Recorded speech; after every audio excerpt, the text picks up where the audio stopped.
Hi mathematicians! So today we're going to be learning and working on a new property for multiplication. So I have my math notebook. I also have my volume 1 math book and a pencil. We're going to record down in our math notebook the name of the property and an example, and then we're going to do a couple problems in our book together. So I turned the page. I had done the distributive property notes, and I have turned to a new page, and I'm going to put number 10 because this is the 10th strategy.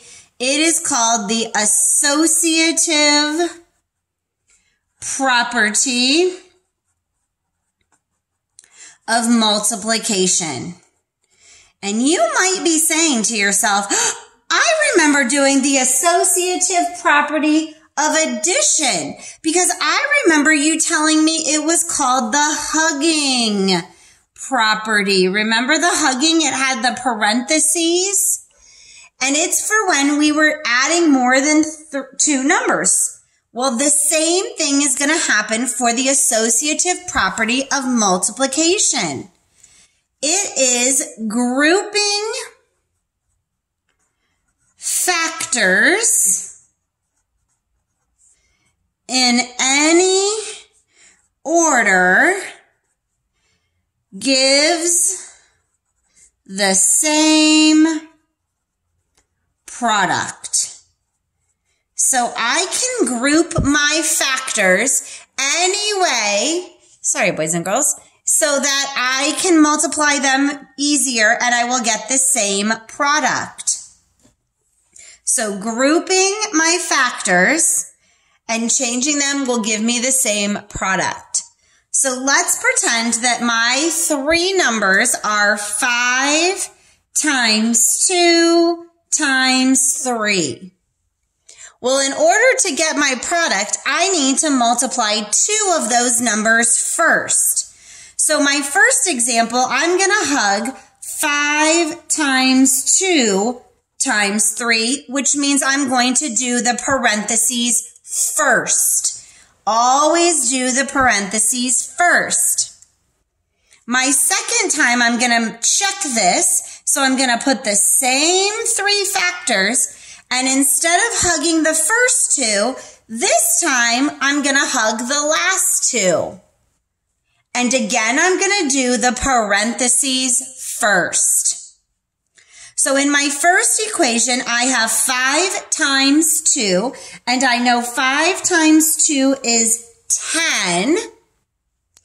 And then I have to still multiply that by the 3 because that was left outside of the parentheses. So now I need to multiply 10 times 3. And if I count 10 3 times, I get a product of 30. Let's check the other one and see if it also works. So in parentheses is 2 times 3, and I know that is 6. Now the 5 was left outside, so I bring that down because I now need to multiply by the 5.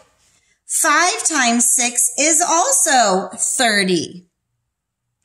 So the associative property means that I can group my factors and I still get the same product. We're going to be using those parentheses. All right, now that we know what it means, let's go to our volume 1 math book and open it up to page 99. Page 99. And we're going to look at some examples. So we're going to start here on number 7. So if I'm looking at number 7, I see that they have 8 times 3 times 6, and they hugged the 3 times 6 first. So if I was going to switch that, I would still need to have the same three factors. They gave me 8 and 3. I'm missing the third factor. Here it is, which is 6. So in the first one, we left the 8 outside to do. In the second one, we left the 6, but the factors didn't change the order. Let's look at number 8. Same thing. We have 5 times 6 times 9. So over here, instead of the 6 times 9, they did the 5 times 6. So what number would be out of the parentheses? It would be the 9. All right, let's do an example where we find the product. So here we have 2 times 3 times 2. I'm going to go ahead and put parentheses around the first 2 factors and do that first. So 2 times 3 is 6.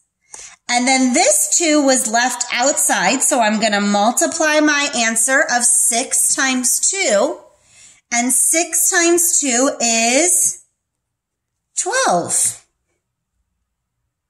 Let's do the next one. So for this one, I have 3 times 6 times 2. Let's do 3 times 6 first. 3 times 6 is 18. And I bring the 2 down because it was left outside. Now, I don't know what 18 times 2 is, but I do know that 18 times 2 means 18 plus 18. And so I can go ahead and add that up if I need to off to the side. My answer here would be 36. All right, let's look at on the back here on page, oh, nope, that was it, sorry. Yes, let's go ahead and look at number 100 here on the back.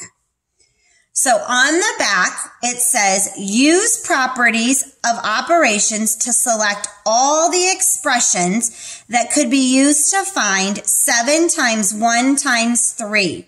So I have to have these 3 factors, but I can group them however I need to.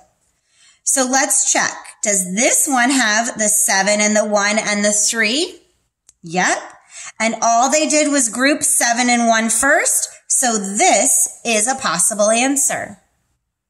Let's check the second one. Does this one have 7 and 1 and 3? Yep. And instead of doing the first 2 factors, they did the second 2. That would also work. Let's check the next one. Does this one have 7 and 1 and 3? It does. They just swapped the order like the commutative property, but it's still the same 3 factors. And we've learned we can move the factors around and still get the same product. So that would also work. Let's look at our next choice. This one has a 7 and a 1, but it has another 1, not a 3. So this would not work because it does not have the same 3 factors. And let's look at our last choice, 7 and 1 and 3. It has all 3 factors just moved around, so this would also work. All right, let's also do 26 just to check. An expression is shown, select all the equivalent expressions. So I'm looking for the ones that have 4 times 2 times 3. So let's see. 4 times 2 times 3. Yep, just an associative property with my hugging. 4 times 2 times 3. Yep, the associative property with hugging. Now this one, it has them in a different order, but let's check. 4 and 2 and 3, they're all there, just moved around, so that works also. 4 and 2 and, oh, this one has a 4. That won't work. I needed a 3. And this one, I don't even see a 4. So this won't work because it doesn't have the right factors. You're going to continue practicing today in your Savas the same kinds of lessons.